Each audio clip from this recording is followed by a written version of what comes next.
Welcome to Created Healthy. I'm Dawn Combs. It's a common idea that God gave us everything we need in nature, but do we believe it enough to walk that out in truth?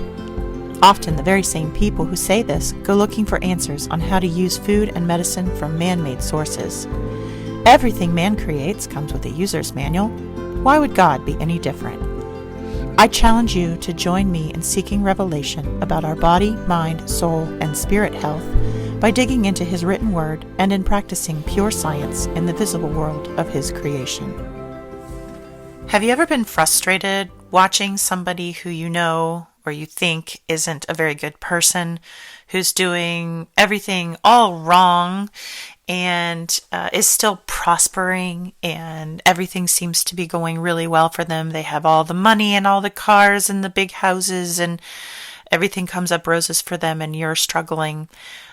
Today with David in Psalms 7 through 10, I see him struggling with that. David is talking a lot about judgment and the righteous judgment of God being eternal.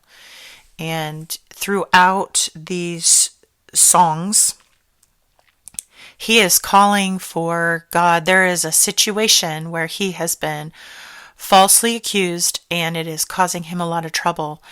And he is calling on God to look at him and judge him and hold him accountable if it seems as though he has done what he's been accused of doing.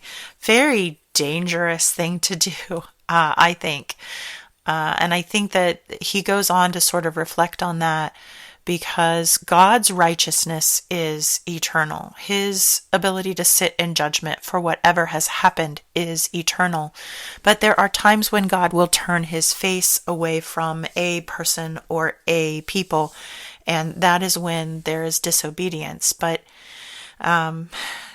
David talks about the danger of somebody who is practicing wickedness in that moment where they have been disobedient and they don't see God's presence in their life. They're not seeing him anymore. So this person can often think that, well, there is no God, and actually proclaim that. I don't see it. I don't see God judging me. There's no lightning bolt from on high for the thing that I just did over there. So there is no God, and or he's not looking, and so I can get away with this. And David talks a lot here in these songs about the fact that God may look away.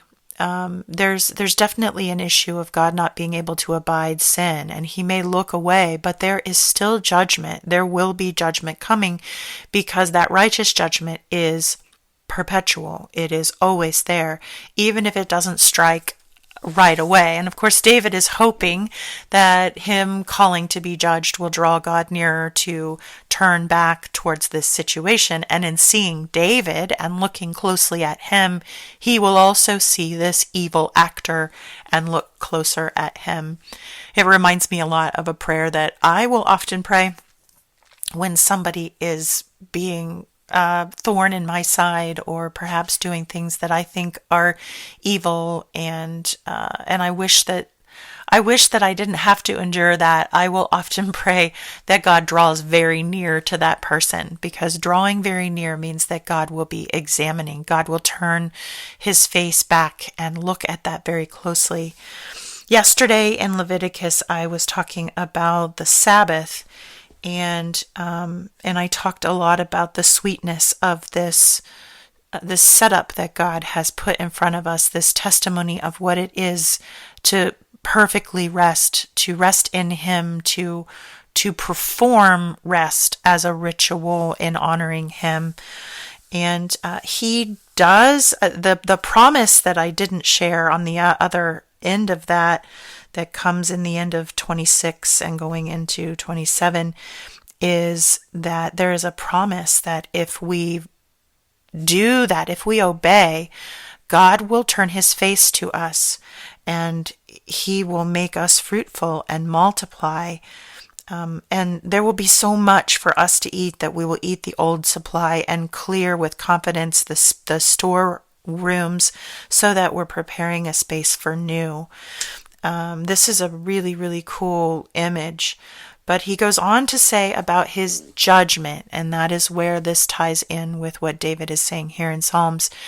If we choose not to follow this Sabbath, this way that God is putting in front of us, if we dishonor him, if we say, oh, God isn't looking, I can just do this thing over here, I can desecrate what it is, I can dishonor God, I can go against his commandments because he's not looking, he won't see, he doesn't exist. The judgment is still there, the judgment is perpetual. And so in Leviticus we're told of what can happen as a result of not purposing rest and renewal. And at first there is sudden terror and consumption and fever. Your seed will uselessly be sowed and eaten up. I will set my face against you so that you are struck down before your enemies. And this is a lot of what David is drawing on, that he knows God will strike down your enemies when he is looking at someone who is whole and blameless and being victimized. And then God says, and if you still won't listen to me after that, after your flesh has endured illness and you are struggling with anxiety attacks, that's what I see with sudden terror. If you still won't pay attention, then I'll punish you 7 times more. And then your sky will be like iron and your earth like bronze. You will get no produce, no food. And then if you still won't obey, I'm going to double down and increase the plague 7 times and let loose beasts. And it goes on and on.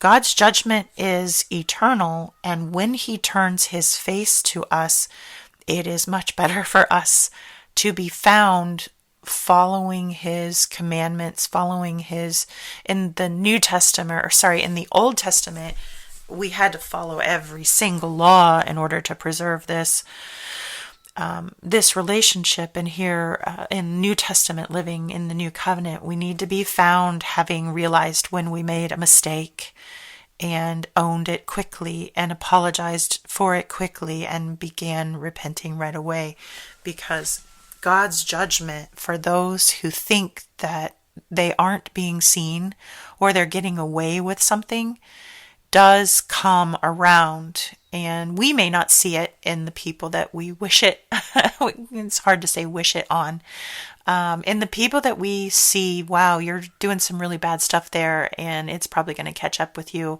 Sometimes that can feel like the person that whips around you in traffic and is doing something dangerous. You really wish you could see the cop having pulled them over, so that you feel like you got to see some justice. It comes in God's own time, and we can be assured that it will be there, because God's righteousness doesn't disappear with the times that we have disobeyed, and he isn't turned directly to us. He will turn again. If we are living right, he will turn again, and then the judgment will catch up to us if we aren't careful. I pray that God is blessing you today and that he brings you back on another day to study with me. Thanks for listening. If you enjoyed this episode, please subscribe and share with a friend. And I'm always interested in hearing what God is laying on your heart. So drop me a rating or review, or join the conversation on Facebook, Instagram, or YouTube at Dawn Combs Really.